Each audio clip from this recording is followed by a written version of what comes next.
Center point of legal. Point of legal. Suspected. இந்த storage டேங்க்ல safe இந்த கீழ காட்டுறேன் அங்க இருந்து அட்மினிஸ்ட்ரேட்டிவ் பாடியில காட்டுங்க அது கொஞ்சம் காட்டுங்க இதுக்கு இங்க இருக்கு அதானே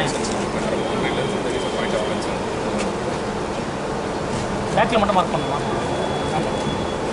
திருவள்ளூர் பெரியபாளையம் இறால் பதப்படுத்தும் ஆலையில் அமோனியா வாயு கசிவு சம்பவத்தில் 15 பேர் உயிரிழந்த நிலையில் மீதமுள்ள 2 டன் அமோனியாவை டேங்கர் லாரி மூலம் பாதுகாப்பாக அகற்ற நடவடிக்கை எடுக்கப்பட்டுள்ளது.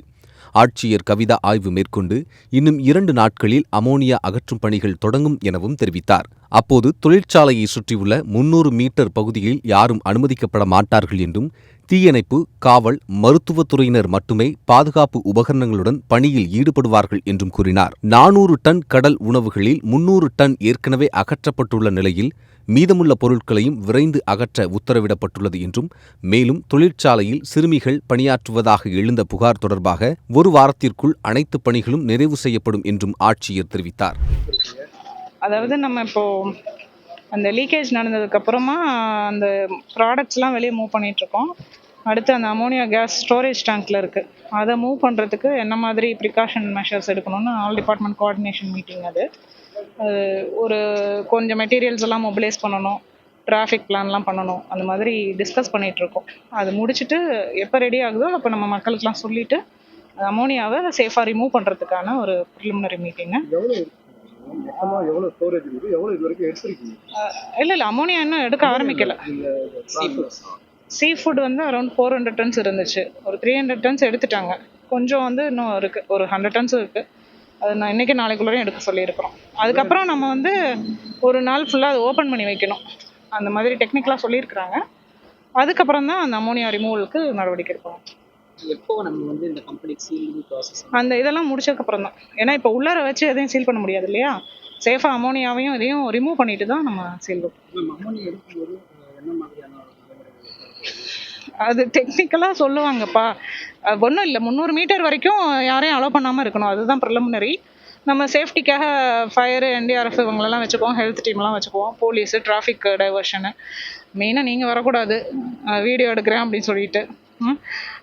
அதர்வைஸ் அவங்க டெக்னிக்கல் டீம்ஸ்லாம் இருக்காங்க, அவங்க அந்த சேஃப்டி சூட்லாம் போட்டுட்டு தான் எடுப்பாங்க. அவங்க எல்லாமே நிறைய இந்த மாதிரி இதெல்லாம் ஹேண்டில் பண்ண எக்ஸ்பீரியன்ஸ் இருக்கவங்கள தான் நம்ம மொபிலைஸ் பண்ணுறோம். எல்லாமே ப்ரிகாஷனரி எடுத்துகிட்டு தான் நம்ம செய்வோம், அதுக்காக தான் அந்த டைம் எடுத்துக்கிறது. இல்லை கசிஞ்சதே மீகரு, இவங்க ஸ்டோரேஜ் அது அப்படிலாம் இன்னும் மெஷர் பண்ண முடியாது. அந்த கசிஞ்ச இடத்துக்கு வால்வை க்ளோஸ் பண்ணிட்டோம், அதுக்கப்புறம் அந்த ஃப்ளோ மீட்டர்லாம் நம்ம இப்போ ஒர்க் பண்ணி பார்க்க முடியாது. ஸ்டோரேஜ் டேங்க்ல அப்ராக்சிமேட் கெப்பாசிட்டி 2 டன்ஸ் இருக்குது, அவ்வளோதான். அதனால குவான்டிஃபை இப்போ பண்ண முடியாது. அது ஃபுல்லாக ஆனால் ரிமூவ் பண்ணுறது 100% ரிமூவ் பண்ணுறதை என்ஷூர் பண்ணுவாங்க. இந்த 1 வீக்குள்ளார முடிச்சிருவோம்.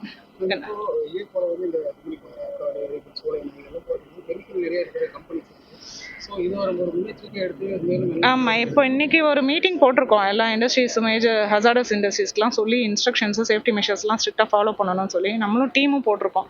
ரெவென்யூ அண்ட் போலீஸு, அவங்க டிபார்ட்மெண்ட்டு எல்லாமே சேர்ந்து சர்ப்ரைஸ் இன்ஸ்பெக்ஷன்ஸும் பார்ப்போம். லேபர் மேனேஜ்மெண்ட் ஆகட்டும், இந்த சேஃப்டி ஆஸ்பெக்ட்ஸ் ஆகட்டும், இதில் எந்த வயலேஷன்ஸ் இருந்தாலும் இமீடியட்டாக நடவடிக்கை எடுப்போம், சீல் வைப்போங்கிறதையும் சொல்லியிருக்கோம். டிஷ் மூலமாகவும் அவங்க வந்து இந்த SOP ஸ்டாண்டர்ட் ஆப்ரேஷன் ப்ரொசீஜர்ஸ் எப்படி மார்க் ட்ரில்ஸ் கண்டக்ட் பண்ணுறது, அந்த மாதிரி சேஃப்டி ஆஸ்பெக்ட்ஸ் பற்றியெல்லாம் அவங்களும் டைரக்ஷன்ஸ் கொடுத்துருக்காங்க.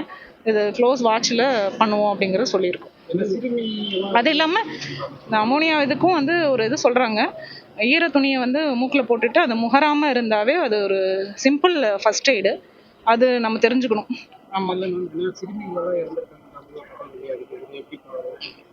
சிறுமிகள் இல்லை, அந்த பிலோ ஏஜ் சொல்கிறீங்களா, அதுக்கு வந்து அதான் ஹசார்டஸ்னால் பிலோ 18 இருக்கக்கூடாது, above 14 to below 18 அதில் ஒர்க் பண்ணக்கூடாது. அந்த மாதிரி 2-3 ஆதார் தான் கிடச்சிருக்கு, அது ஃபைனல் பண்ணிட்டு கேஸ் ஃபைல் பண்ணுவாங்க. ஆதார்லாம் மிஸ்மேட்ச் ஆகுது, ஒருத்தருக்கு வேறு மாதிரி வேறு ஆதார் பண்ணுறதுலாம் வேலைக்கு இல்லை நம்ம வந்து இப்போ ஐடென்டிஃபிகேஷன் அப்போ இன்னொருத்தங்க பேரை சொல்லியிருப்பாங்க, நம்ம அந்த ஆதாரம் நினச்சிக்குவோம். அப்புறமா கரெக்டான ஐடென்டிஃபிகேஷன் அப்போ மாறி இருக்கும். மிஸ்மேட்ச் அதெல்லாமே இன்னும் கொஞ்சம் டீட்டெயில் என்கொயரி டிபார்ட்மெண்ட்ஸ் பண்ணுவாங்க. இப்போ ப்ரிலிமினரியாக நம்ம அவங்கள வந்து எவாக்குவேட் பண்ணியிருக்கோம். அவங்கள ஹெல்த்து, ட்ரீட்மெண்ட்டு, அவங்க மொபிலைசேஷன், இங்கே வந்து சேஃப்டிக்காக என்ன பண்ணணும், இதுதான். இன்னும் டீட்டெயில் இன்வெஸ்டிகேஷன்ஸ் வந்து அது டிஷ்ஷில் பண்ணுவாங்க. இது எத்தனை நாள் ஆகும்? இந்த 1 வீக்குக்குள்ளார ஃபைனல் பண்ணி முடிச்சிருவோம். அமோனியா எடுக்க ஸ்டார்ட் அவங்க டெக்னிக்கலாக இப்போ எதையுமே நம்ம கன்ஃபார்மாக சொல்ல முடியாது. நீங்கள் தண்ணி பைப்பு திறந்து விடுற மாதிரி அப்படி எடுக்க முடியாது. அவங்க அதை ஸ்டடி பண்ணிட்டு தான் வேறு எங்கேயாவது லீக்கேஜஸ் இருக்கா எல்லாம் பார்த்துட்டு அதுக்கேற்ற மாதிரி கண்ட்ரோல்டு சிஸ்டத்தில் செய்வாங்க. இவ்வளோதான் அப்படின்னு ஃபிக்ஸடாக சொல்ல முடியாது. அது வந்து பார்க்கும்போது தான் தெரியும். தேங்க்யூ.